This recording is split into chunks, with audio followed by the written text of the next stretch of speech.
Bijouterie Santia, mividy volamena, manolotra anao ny Logité. Flair, stylo pour tous. Manoratra tsara miaraka amin'ny stylo Flair sy ny Logité.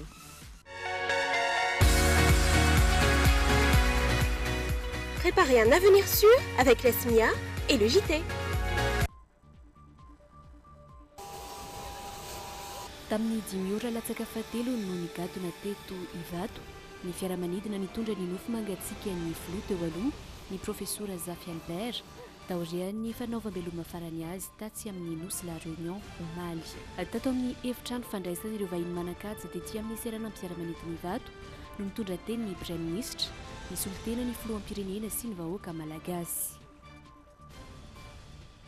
Tao anatin'ny 27 ora farany nijanona tsy niova ny antotanisa mikasika ny pesta raha ny hita tao amin'ny pejany Bureau National misana ny loza voajanahary. Manerana ny Madagasikara, 220 sy 500 ny trangana pesta voamarina ary 720 ny olona namony ainy vokatra izany. Raha ny tombana nataon'ny tompona andraikitra avy anivon'ny Ministeran'ny Fahasalamana ny Antananarivo sy Toamasina no nahitana ny tranga ambony indrindra.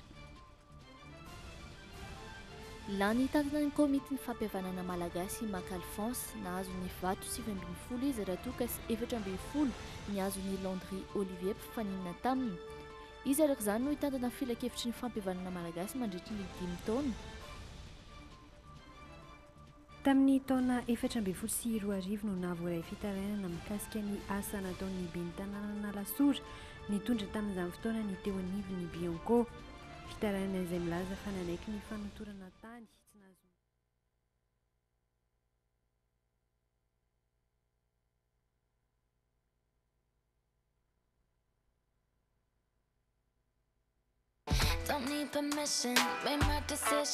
Bijouterie Santia, mividy volamena,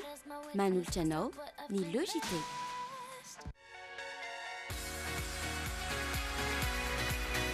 Préparez un avenir sûr avec la SMIA et le JT. Tendance Meuble, la qualité à petit prix, vous propose des meubles sur commande. Tendance Meuble, la qualité à petit prix, Valérie Vambandi, Villa Prado Antanmen. Madio citron jason vovao vovon-tsavony misy hanitra voasary makirana ary triple action ihany koa. Flair, stylo pour tous. Manoratra tsara miaraka amin'ny stylo Flair sy ny Logité. Pour tous vos projets de construction ou de rénovation, Socavitre, fabricant, poseur et spécialiste de pliage de tôle et bien d'autres. Mitsakitsako chin-chin miaraka amin'ny Logité. Telma, safidiko numéro 1 malagasy manolotra ho anao.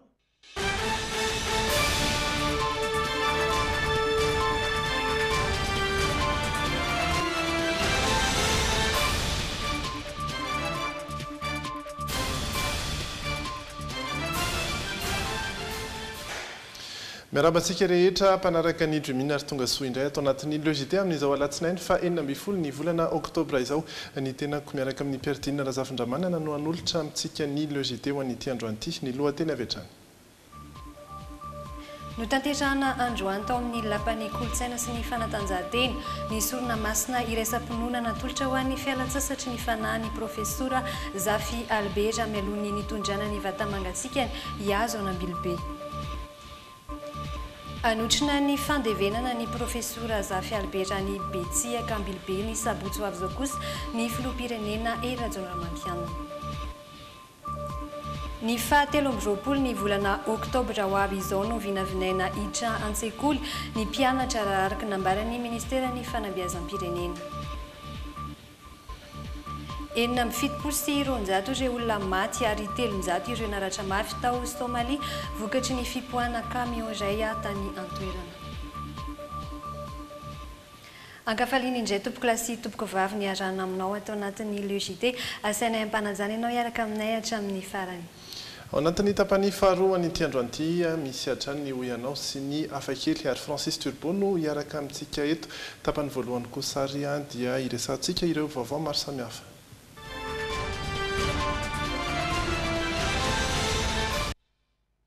Makasika indrindra ny aretina pesta ny fahatelo amby roapolo ny volana Oktobra ho avy izao no vinavinaina hiditra an-tsekoly indray ny mpianatra araka ny nambaran'ny ministera.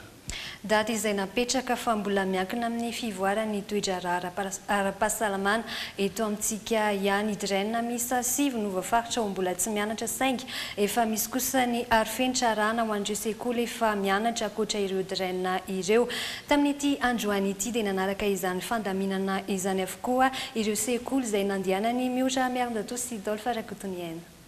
Manao famerenana lesona, manohy fialan-tsasatra, mandehandeha mivoaka ny trano, mijery fahita lavitra sy ny maro hafa, ireo isany ataon'ny mpianatra tsy mbola mianatra amin'izao fotoana izao noho ny fisian'ny aretina pesta eto amintsika. Ireto tovolahy ireto ohatra, ny iray kilasy mpanadinana, ny iray kosa taona voalohany any amin'ny lycée, dia manararaotra ny fotoana sy mbola iverenana an-dakilasy izy ireo. Fa androany zao izay maka devoirany ampianarana, dia avinaga io, dia puis any an-trano traitena le izy, dia mety hoe genre rattrapage, izay angamba fieferako anazy. Hafahafa be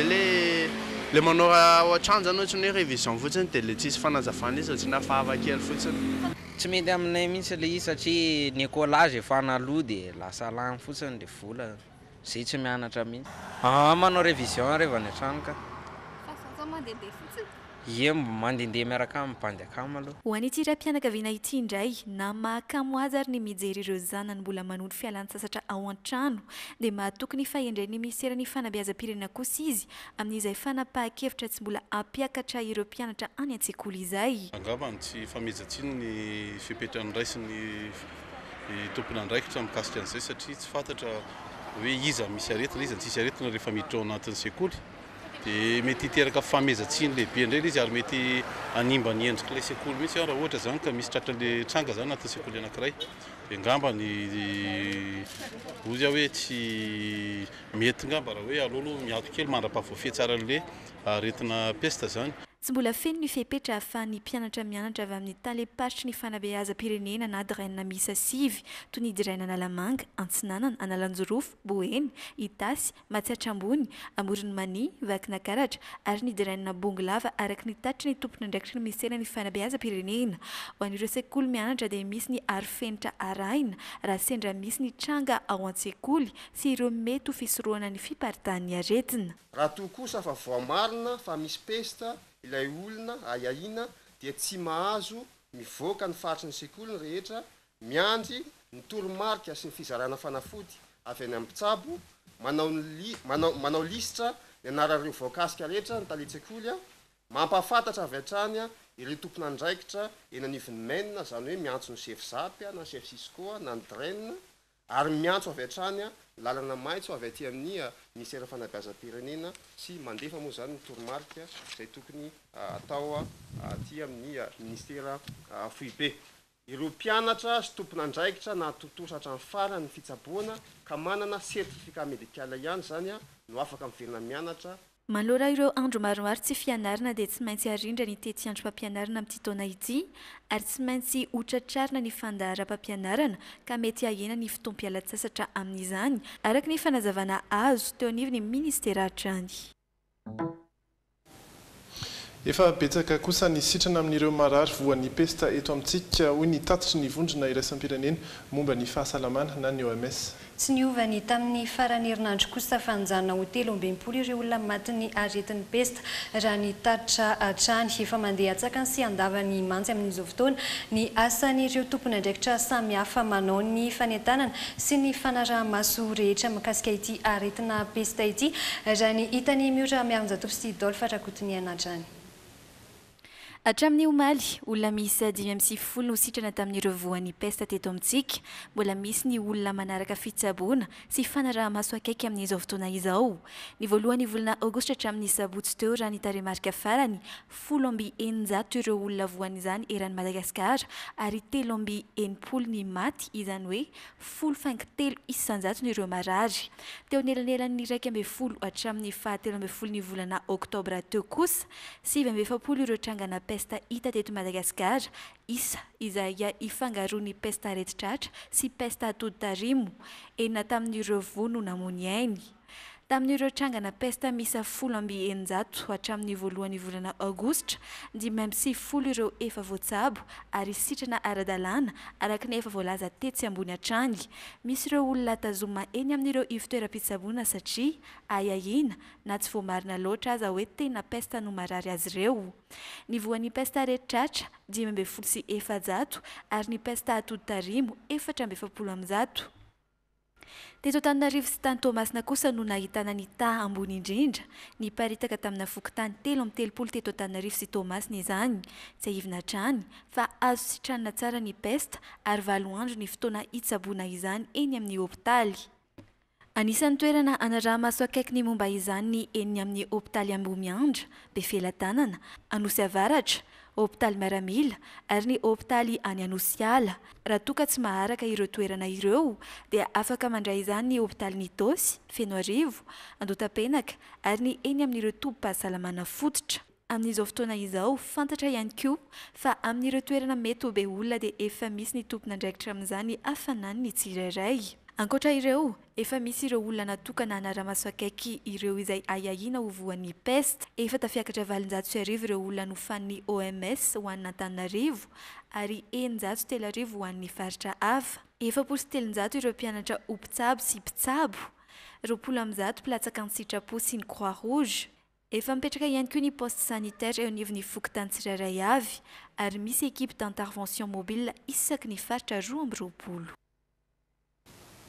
Fa vaovao lehibe ho an'ity androany ihany koa ny fanomezam-boninahitra natao an'ny profesora Zafy Albert Rainy Demokrasia sady vina ahitana ny komity ny fampiavana-pirenena. Ny rasaina tamin'ny fianakavian'ny filoha teo aloha ny malagasy rehetra androany tao amin'ny lapan'ny kolontsaina sy ny fanatanjahantena no nanatanterahana ny soronamasina iraisam-ponoana mialohan'ny nitondrana ny vata mangatsiaka ny profesora Zafy Albert Iazo Anambilobe. Jerry Edouard, Misa Razavinjatova ary Zora Ndretsalama no mitatitra ny antsiprian'izay.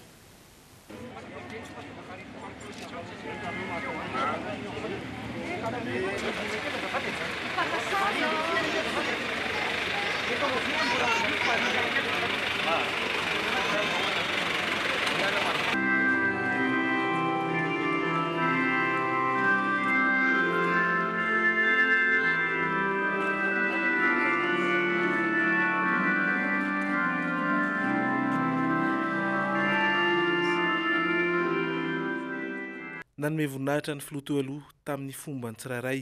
ireo olom-pirenena na ireo vahiny. Efa nanao toy vakana izany ny tontolo andro ny Alahady taoriana ny fanomezam-boninahitra n'Andriamanitra nandritra ny soronamasina notarihan'ny Monseigneur Don Marie Razanakolona tao amin'ny ekara Antanimena.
Ny volakandro no tonga ny dododo teny amin'ny lapan'ny fanatanjahantena avokoa ireo olona.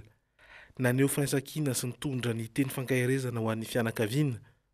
Olona ny fampihavanana raha teo ny professeur Zafy Albert ka mamy napetrany ny famondronan'ireo ankilavy rehetra teto amin'ny firenena. Tombodalana ny azy fa lalana tsy maintsy izorantsika mianakavy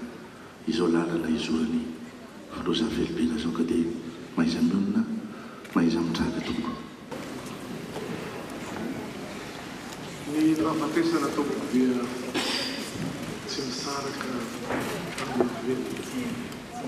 satria izay lahatra nataon'Andriamanitra ary tsika tsy manatao alahatra fa alahatra ihany. Raha ny demokrasia no sady vy nahitana ny komitiny fampiavanam-pirenena malagasy ny filotoa aloha Zafy Albert.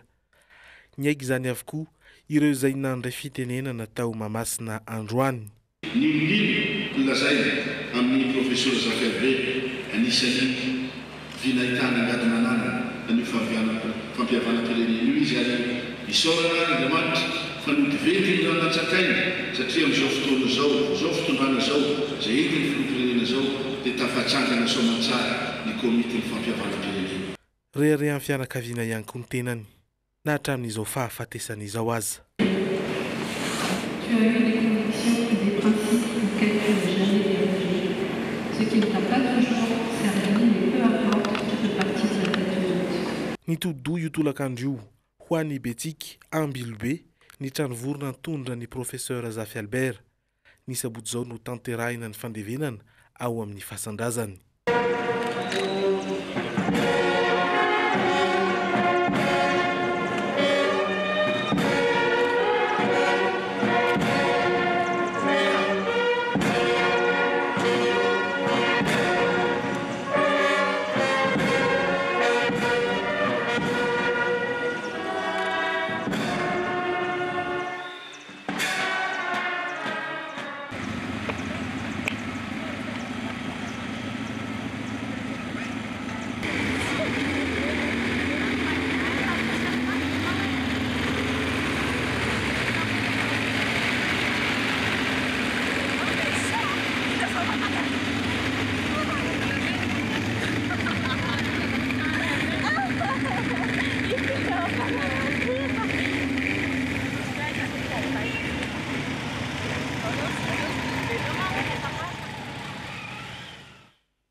Mbola vaovao mifandraika amin'izay hatrany.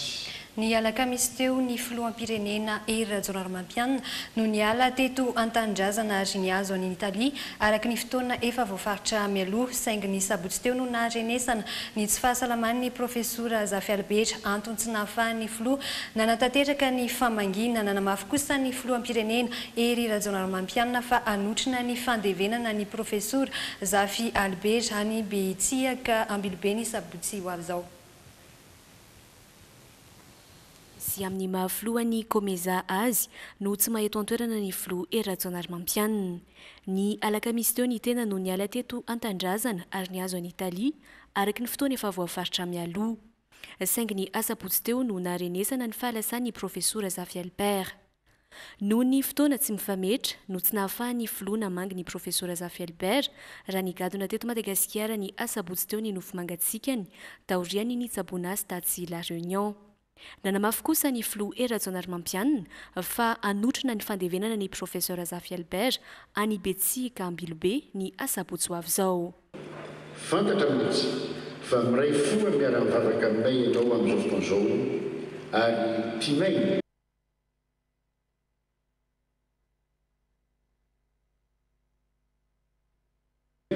amin'ny anarana fianakaviana ny isotra no mialoha any amin'ny filohan'ny repoblika fa hoetitraza ny fianakaviana ary ahatsiaro fa tsy re izy fa mitohy vakana ny roa ny fiadidinin'ny tany sy ny fanjakana satria efa nampandre ianao fa handray anjara ianareo mivady amin'ny fametrahana ny nofo mangatsika eo am-tsoalana any Behitsy. Mariana fa efa nandray an-tanana manontolo ny fitsaboana ny professeur sy ny fampidina ny razana teto Madagasikara ary ny fikarakarana ny razana ny fitondram-panjakana. Androany, mbola tonga ny dododo ny ombina alahelo ary nampahery ireo fianakavian'ny professeur, ny prime-ministre lehibe ny gouvernemanta sy ireo mpikambany gouvernemanta izay nisolo tena azy tetỳ amin'ny lapan'ny kolontsaina sy ny fanatanjahantena mahamasina. Alina rehefa niantso ny filoham-pirenena Hery Rajaonarimampianina ny tena nantany taminy hoe inona mba tianao lazaika satria nisolo tenanao manoloana ny vahoaka malagasy mahakasika ny tantaram-piainana izafiabe dia tsy ny amahana ny filopirenena ny tena amo resao mikasika ny fampiavana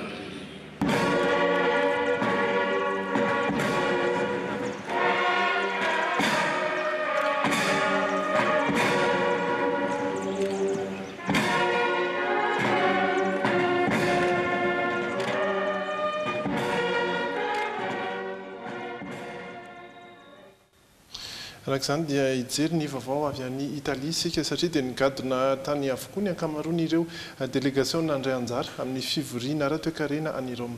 Nanomboana ny fotoana androany alatsinainy ny fankalazana ny andro iraisam-pirenena ho an'ny sakafo sy ny fambolena. Anisany nivoatra tamin'ny lahateny ny fandimbiasana ny famahana ny olona ny mpifindra-monina izay mbola mampidina ny arikaren'ny firenena maro. Arahantsika ary ny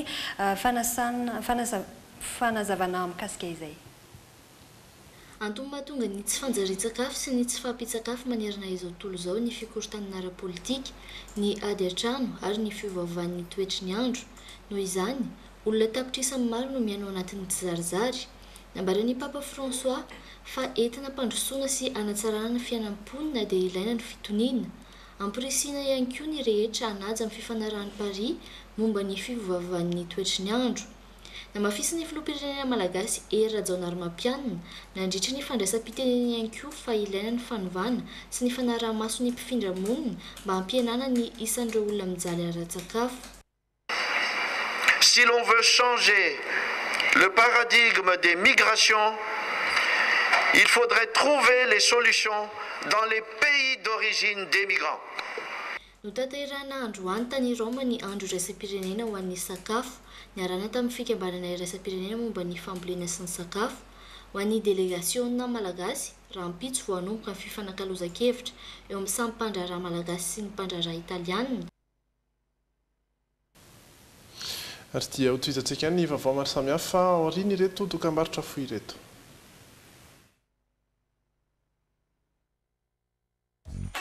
Rana tamin'ny tompon'andraikitra momba ny fampiakarana ny versement hoy kosa ny filohan'ny SGM raniona tamin'ny miarso rojo ravaka sy dota rahajaronjato. Efa nisy ny fifampiresana tamin'ny tompon'andraikitra ka nahitana marimaritra iraisana ny momba ilay versement izany hoe izay prakitra raha ny fitsarana na azo mari-pahaizana nandritra ny fotoana nesany ary manana traikefa amin'ny asany dia tokony ampiakarina ny toerana misy azy amin'ireo antanatohatra telo eo ambonin'ny greffier raha ny fanazavana. Misy antanatohatra telo eo ambonin'ny greffier izay lalàna mihitsy mamaritra azy dia ny greffier en chef de service judiciaire, ny greffier en chef réalisateur, ny greffier en chef concepteur. Miverina amin'ny laona nanomboka androany ny asan'ny prakitra raha ny fitsarana, saingy tsy mbola azon'izy ireo atao ny asa ikambanany amin'ny mpitsara noho ny syndicat ny mpitsara eto Madagasikara mbola misafidy ny anohy ny fitokonana. Ohatra hoe ny état civil, ohatra hoe notification na jugement, ohatra hoe midélivrer grosse afaka ataonay zany satria tsy ankinanay amin'ny mpitsara velively. Raha ny taremarika voaray manodidina ny 730 ny isan'ireo prakitra raha ny fitsarana manerana ny Madagasikara. Eo amin'ireo vaovao avy any ivelany niara-ny asa fampirorona indray ny ao Somalia. Camion iray no nipoaka tao amin'ny renivohitra Somalia ny sabotsy teo. Nahatratratra amin'ny 770 ireo olona maty ary 300 ireo naratra mafy raha ny salanisa nivoaka farany. Maneho ny fikarohana ny razana ireo tompon'andraikitra ny toerana amin'izao fotoana izao. Ireo jihadista mpampiororo kosa no ayahiana ho tompon'antoka tamin'izao loza izao. Camion iray tsy fatapiarina no nipoaka nanoloana ny hotely iray lehibe tao amin'ny renivohitra Somalia ny sabotsy teo. Ambony taham-pahafatesana satria mahatratratra ny amin'ny 770 ireo namony ainy ary 300 ireo naratra mafy raha ny salanisa ofisialy farany voaka. Tohina tamin'izao zavan-tranga izao ny ankamaroan'ireo mponina ao Somalia ka nidina Andalabe omaly alahady. Ankoatr'izay, nivondrona nanome iray ireo naratra vokatry ny loziny ihany koa izy ireo niaraka tamin'ny filoham-pirenena ao an-toerana Mohamed Abdoulaye. Maro ireo olona namony ainy tamin'iny fanafiana iny. mitambara isika hiaraiady ireo mpampiorooro izay mahatonga ny tsy fandriampahalemana eto amintsika samy manadino fiasamiafana ary indao hiaraiasa hanatsarana ny fiarahamonina.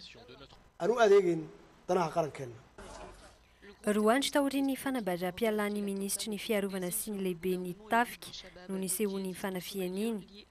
Tsy fantatra mazavatra eto ny nahavandoza vinavinaina ho tomponantoka tamin'izao loza izao kosa ireo Shebab vondrona mpampiorooro mifandray amin'ny Al-Qaïda. Any ivelany hatrany any Venezuela indray. No tanterana omaly ny fifidianana solombavam-bahoaka tao Venezuela nahazo toerana 17 ny kandida ny filoha Nicolas Maduro raha toka 10 ny any antoko-panohatra ity faran'izay milaza fa tsy mangarara ny valim-pifidianana ka mangataka ny amerenana izany. Feliz dia, 15 outubro. Nivoaka ny valim-pifidianana solombavam-bahoaka natao tao Venezuela omaly alahady. Efa napozin'ny filoha Nicolas Maduro izany. 17 tamin'ireo toerana 13 no azony kandidany Nicolas Maduro tamin'izany. 10 kosa no azony antoko-panohatra. Fandresena ho anty filoha amperina azy ity izany satria afaka manitatra ny fitondrana izy. Mazavy ny fandresen'iny ho antsika. Androany manana gouvernoura 17 miasa isika. 450 isanjato ny vato azontsika ary mahatratratra ny amin'ny 120 isanjato ny tahapavitry ny olona tonga mifidy. Mangataka ny sy ny famerenana ny fanisambato ireo antoko-panohitra ireto. Ho azy ireo nisy ny alabato katsekena ny fandresen'ny filoha Nicolas Maduro. Tsy mangarahary ny fifidianan'iny, rafitra mifodotra amin'ny lainga ity fitondrana ity, manao izay tiany atao ny mpitondra, tsy mifanaraka amin'ny zava-misy ny fisotro ny fifidianana. Marina fa tsy nankatoavin'ny filoha Nicolas Maduro ny isiany mpanara-maso iraisam-pirenena nandritra ny fotoam-pifidianana tao an-toerana. Izay no nahazo natolotra tamin'ireo vaovao maro samihafa ireto kosa ny miandratsika ao anatin'ny tapafaharoa ny logité. Ny zavatra atserovanao ny profesora Zafy Albera izay no fanontaniana napetraka tamin'ireo izay sendra ny micro ny logité androany. Lalao vaovao ao États-Unis no entina aminao anatin'ny insolita tsinjany fa ny fanipazana famaky. Ankoatr'ireo dia ho avy eo i Francis Turbo hiaraka aminao ao anatin'izay zanam-pandaharana izay ny tena kosa dia mametraka ny veloma mandrapitafa ho amin'ny manaraka indray veloma tompoko. Ny filoham-pirenena izay voafidy tamin'ny fomba demokratika tamin'ny fotoan'andro. Eo zany fa ny fiainana mandeha foana. Ny olona moa misy miteny fiainam-pirenena na fiainam-pirenena na tsy fiainam-pirenena mandeha mitohy ny fiainana. Ny lasa ny mipetraka eto. Itsika rehetrarehetra tsy maintsy mbola andeha daholo fa dia tombon-dalana ny izay lasa aloha ary dia firariana ny hoe miengany mba hahita tsaratsara kokoa noho izao fiainana eto ambony tany izao izay lasa any. Anisan'izany zany ny professeur Zafy Albert. Ny fiainana izay be siasia satria ny zava-niseho tany Somalia tamin'ny sabotsy teo ny zava-doza mihitsy. Tsy fantako na misy vaovao moa zany tsika reo avao. Nisan'izany teo fa telonjato nisan'ny maty eo tamina fipoahana ngeza be tao atapo-tanana ny Mogadiscio. Zany zavatra zany tsetreretreo ianao mandeha amin'ny arabe tonga dia tafiditra ao anatin'le isan'olona 300 zava-doza ny zany ny peste efa manao ny ataony eto amintsika eto efa tafakatra maromaro ihany no maty efa hoenipolo latsaka izy zao amin'ny fomba ofisialy izay mampanahy ihany fa misy meritrretra mantsy hoe sao dia mba sifra fotsiny mivoaka eo fa mety efa mihoatra an'io akory aza ny maty satria io no hita officiellement fa misy any ambadika ihany tsy voambara akory tsy voalaza izay mampametra-panontaniana ny olona hoe ohatrotry ny ahoana ny fomba ahafantarana fa peste nahafaty an'ity olo ity kanefa any amin'ny toerana izay tsisy dokotera manamarina an'izy akory satria tsy voatery ahita CSB2 akory le olona ary ny any amin'ny CSB2 izay misy rehefa adevena indray ve manana afaka hitestena azy koa hoe peste tokoa nahafaty an'ity olona leviny ity fa dia certificat de décès nomen'le tompona andraiky tompanjakanao na ny dokotera izay manome an'le certificat dia misy olona tsy manana certificat de décès ihany koa zany any mba voatrany rehefa maty dia alevin'ny olona any izy izay tsy fantatra daholo zany rehetrarehetra zany fa ity peste ity hono dia peste pulmonaire urbaine zany hoe aty an-tanan-dehibe indray zany misy anazy io efa niovaniova anarana manamarika ary zareo fa dia tsy nisy tsisy fianarana ntsony momba nyity pesta teo ny hatramin'ny 1990 teto Madagasikara ty tsisy étude momba ny pesta intsony fa de efa najanojana tany ary de zao i pesta io zany de ohatrany hafahafa amin'ny zareo ohatrany misy tsy manaraka an'le symptôme ny olona sasany maty tsy voatery ikoaka tsy voatery isy reoka tsy voatery afanafana hoditra tsy voatery manina izy teo isy fanaviana tsy voatery arary ny tratrany nefa misy tonga de efa miseho fotsiny zao ny fahafatesana ohatra zany zavatra zany dia misosa daholo ny fiainana lasa koa ty eo amin'ny tenisy Roger Federer ndray nandresy any Rafael Nadal zay laharana voalohany ary de ny faharoa nandresy ny voalohany mbola voalohany any loatra am'izao aloha Rafael Nadal faharoa Federer ary any fahafito any ny anay izy Djokovic vizana tanteraka mihitsy izy fahatelo i Andy Murray ankoatran'izany isorana ianareo zay mandefandefa sary aty amiko reny misy sary vitsivitsy reto anankidimy eo zay isorana anareo hatrany misy be be ny sary nalefanareo fa zana napakevitra hoe tsy avoakako ny antony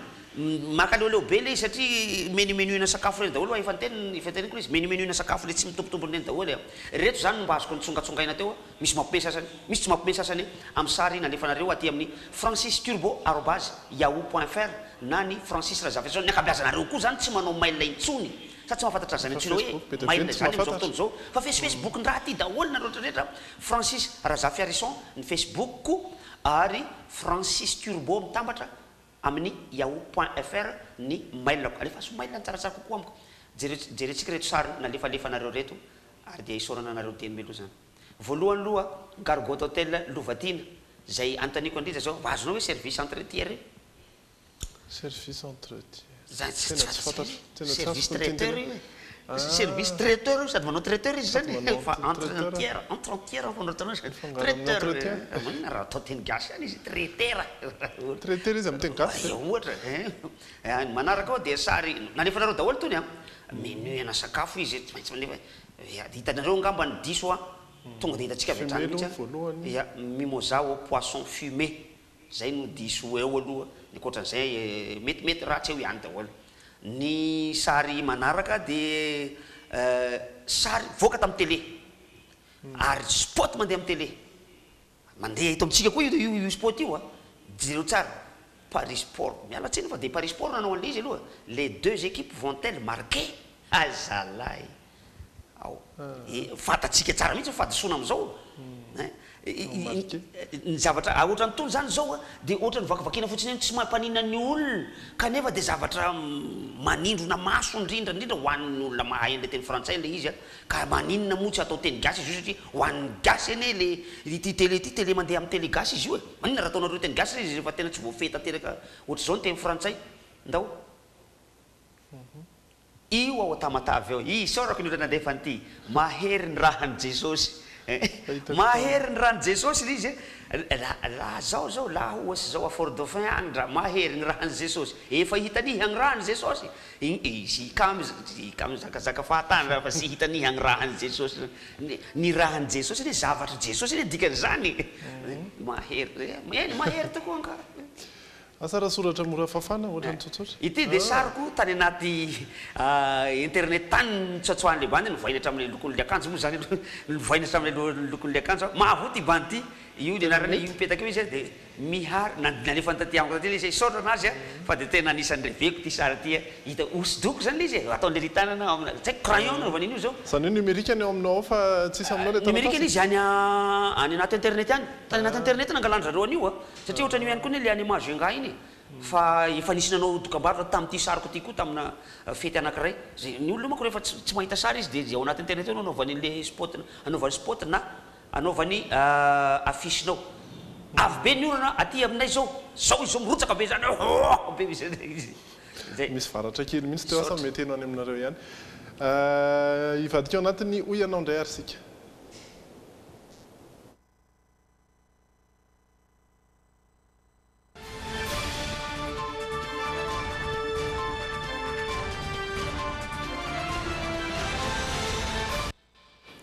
ary dia mazava ho azy ny vaovao anisan'ny lehibe indrindra eto amin'ny firenena amin'izao fotoana izao no nentina ao anatin'ny hoy anao inona no fahatsarovana tadidinao indrindra mahakasika ny filoham-pirenena teo aloha ny filoham-pirenena Zafy Albert izay ny fantaninana nentina teny an-dalambe andao enona ny valiteny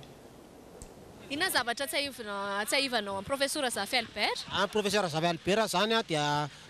professeur mpandidy fo raha zao zahay fahatsiarovana anazy izy koa fa filoham-pirenena izy tamin'ny taona 3,770 dia ohatrantsatsan'ny ampesima moa zany izy tamin'iny a dia 770 izy a dia janona efa filohan'ny retsaretsa koa izy aloha zany olona ara-panahy izy ary izy namorona ny atoko UDR UDR moa izy teo le tolona tamin'ny 1993 iny fitondra firenena izy tamin'ny 93 dia naongana izy ongan'ny olona dia nanao fialan-domina dia izay fantatro farany tsy dia tsy mbola nahita indry zavatra dia tena be tokoa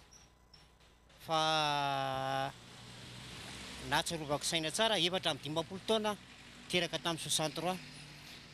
hitako tsara mihitsy ny ainany tamin'ny Ratsiraka sy ny Zafy Albert fa tsy hoe noho hoe fahalasany akory na tonga na hoe miteny azany fa le zavatra vita zavatra ny ainana ary tena namorona ny tena atao anatin'le atao hoe demokrasia tena tsy mbola misy mihitsy tsy haiko mihitsy aloha za koa mbola tsy tamy mihitsy ny eritseritsako ny zavatra mbo ahatsiarovako azy zany dia tamin'ny andron'ny fifidianana tamin'ny izy vao irosaka filoha dia mba tonga tany amin'ny tanàna nisy anay izy tany Ambatomanoana dia mandeha tongotra mihitsy izy mandeha miaraka amin'ny satroka gebageba izy mitondra firenena mahay mampiresaka izy mahay mitondra ny mahay olona any zany mahay olona mahay mampiray monina amin'ny olona izy zay mahafinaritra aminy inona ny tena hitanao hoe nampiavaka azy nampiavaka azy izy zany filoham-pirenena izy aloha filoham-pirenena dia nampiavaka azy isaky ny misy rehefa resaka hoe fihavanam-pirenena dia tamin'le resaka politika ireny dia izy ohatry ny ao anatiny foana mampiavaka azy dia ny mampiray le mampitambatra firenena zany tena anondraka be mampiavaka azy koa zany dia teo amin'ny nahatonga ny demokrasia satria mba nahazo fahalalahana zany ny vahoaka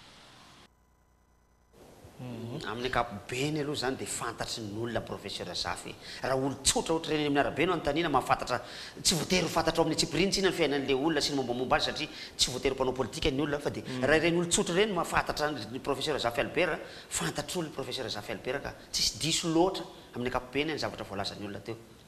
rehefa nisy fotoana ihany moa ny resantsika ny tantarany tao anatin'izay andro izay ary mbola isy fotoana ihany koa resahana an'izay fa nisan'ny atao hoe hitantara vaovao vitsivitsy mahakasika indrindra ny filoha Albert Zafy Andriamatoa Serge Zafy Mahova nisan'ny akaiky azy indrindra ary ao anatin'ny fianakaviany ihany koa ao anatin'ny ity resadresaka foy ity le Madaredy tsy azon'ny olona mihitsy zany hoe ny olona manampaizana zany nandraty fianarana mieritreritra hoe fandaniam-potoana nanaovany an'le hoe Madaredy zany hoe tsy mety mandeha izy amin'ny roplanina rehefa mitety a Madagasikara tao anatina filoham-pirenena azy mbola tsy nanao vizity teto Madagasikara izy ka nandeha roplanina matoa izy miditra anatina roplanina dia miampita ranomasina fa tato anaty Madagasikara izy mbola tsy nandeha roplanina inona ny antony tsotra ny antony rehefa izy nanao Madaredy io mijery an'ity ataontsika hoe zavamisy ranonosy eto Madagasikara dia voafehany zany zavamisy eto Madagasikara anisany nanenjehana azy manko dia hoe manao tribunal populaire izy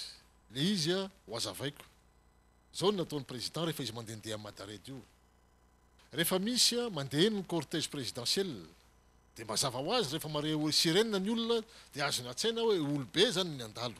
sady jerevany mitanjozotra ny tomobile be deabe sakana amin'ny vahoaka ary le cortège ary nalasany ary le sécurité le voiture ouvreuse tonga dia tsy maintsy mijanonao le tomobile ary impiry zay nanao fionana tamin'ny vahoaka ny jirony 4-4 manazava le toerana sy toerana tsisy jiro dia eo izy mitafatafa amin'ny vahoaka mihaino an'le problème amin'ny vahoaka asainy foazina daholo ny autorité locale tadiditsika tsara angamba ny filora valomanana nampisavany tranony hitadiavana ny général Fidy dia nisavaina ny tranony tany amin'ny villa Elisabeth dia raha tadiditsika tsara zao ny teniny général Fidy ozy tsy atao tranoko tao amin'ny villa la franchise zany Elisabeth azafado général Fidy ozy tsy aty fa raha nangataka izy ozy dia nameko nampidiriko taty amiko fa izy tsy aty ny ray andro ozy président Ravalomanana koa izy raha mila bola zako koa izy nanampy azy raha izy koa izy enjehan'izay isolo azy dia zaho izy vonona koa anafina azy ny zavatra tsainy vahoaka dia zao ny tamin'ny raikitra rehefa raikitra zany ny cafouillage tamin'ny 7 rehefa ny exfiltreny ireo diplomaty tary amin'ny tranony ny maire n'Antananarivo Andry Rajoelina ny tsy fantatry vahoaka n'Antananarivo eny tsy fantatry ny vahoaka eto Madagasikara eny nafenina tany amin'ny président Zafy eny Andry Rajoelina natery ny diplomaty tany amin'ny président Zafy rehefa avy eo izy zay vao ny autoriseny ny tany ivelany hoe afenina tao amin'ny résidence ny ambassade de France fa ny tsara fantatrareo zany natory izy tany amin'ny président Zafy tany izy ny nafenina Andriamato Andry Rajoelina maire n'Antananarivo tsara fantatra daholo manko il faut maintenant rétablir la vérité satria mampalahelo manko président Zafy izy tsy miteny be tsy miteny dia ny olona rehetra manararaotra fahatsorany iny aloha dia tena ahafantarany olon-drehetra nandrematoa professeur Zafy Albert ny fahatsorany zay olona miteny be dia be ny anecdote tantarainy olona rehefa nirasera taminy za aloha mbola tsy efa nirasera taminy fa be dia be zay tsy ho teneniko eto mihitsy fa misy zavatra anisan'ny tena imehezany matetika dia zany ve président ve izy dia zany hoe zany izy ary anisan'ny tena raha za zany maheno le tantara ataony olona dia za hoe zany ny olona reveko zany zany olona tsy mba mila protocole zay fiteny azy tsy mila protocole zay mihitsy zay le hoe tsotra ivadika vaovao hafa indray isika aloha ao anatin'ny hafakely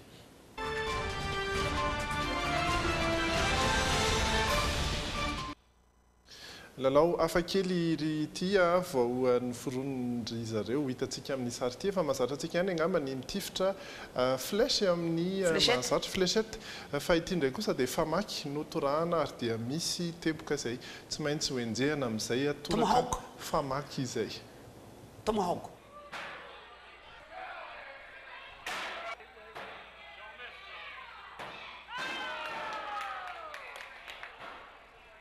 vao 12 volana teo izay no nisokatra ity Stampede Hatchet House ity toerana voalohany ao États-Unis ahafahany rehetra milalao tahaka izao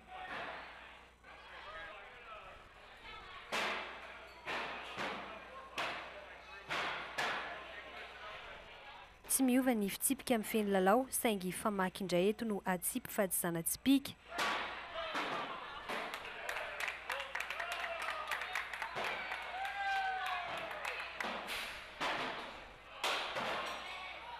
mandany eo amin'ny atsasakadiny eo eo ny mpilalao iray amin'ny fanazaran-tena amehezana ny fiodiny famaky efa miparitaka any amin'ireo firenendehibe ity lalao iray ity manana vinavinany anokatra toeram-pilalaovana tahaka izao izay sady bara any New Jersey ny tompony ity toerana ity amin'izao fotoana dia vazaha nga zareo dia akalazaina be dia avoaka amin'ny internet tsy hitako zay lako tsy marina mafy sy mitovy mitifitra amin'ny flesy ohatran'izao ataon'ny gasy any mitovy minaraba mamorona ireny ny gasy pilotra indray atao be dia be afaka mitoraka lefona na atao an'le indray reny ohatra tsofa saribakana saribakana azo atao be dia be ny zavatra azo atao eny amerikana angazika dia akalazaina iny mba vaovao kosa aloha iny hoe famaky iny ho an'izay mety lina amin'izay toetry ny andro avy hatrany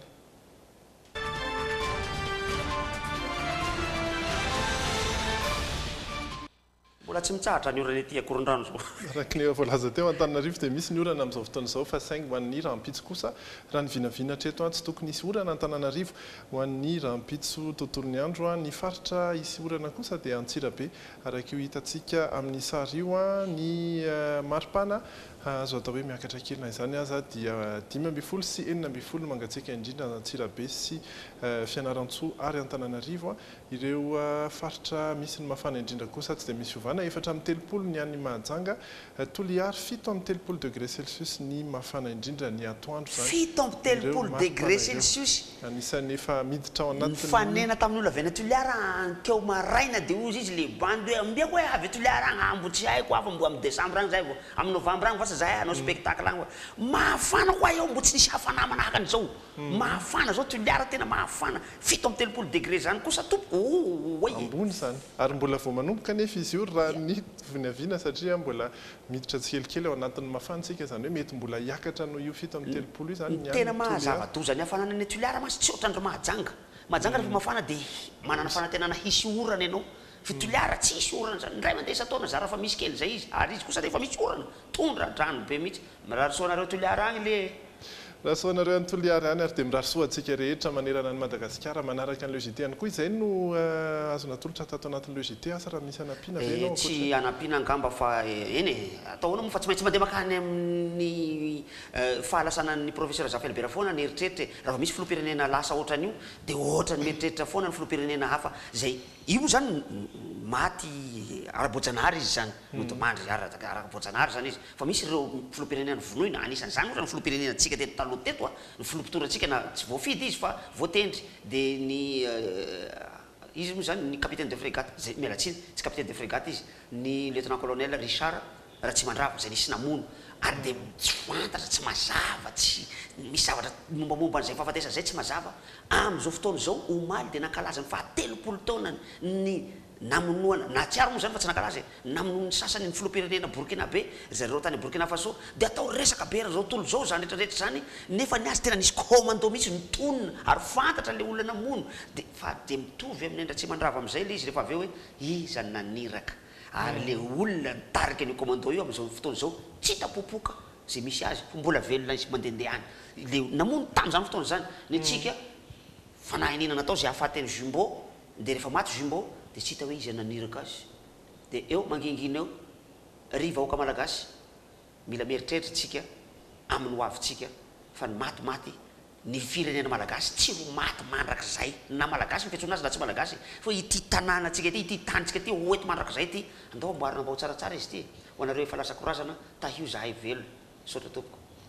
saotratsika rehetra niaraka taminay hatramin'ny farany rahampitso indray ny fotoana manaraka eto amin'ny 10 minitra any mazava ho azy sy mirary alina mahafinaritra antsika rehetra ihany koa rahampitso indray veloma tompoko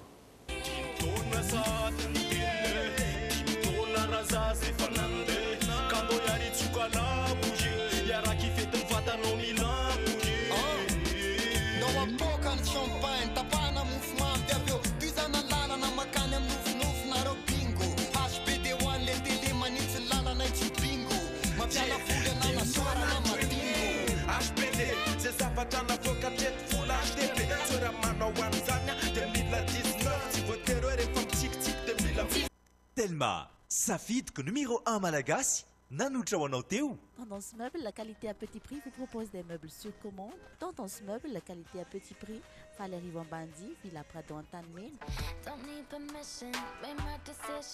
Bijouterie Santia, mi vite Vulamen, Manul Chano, ni Logité.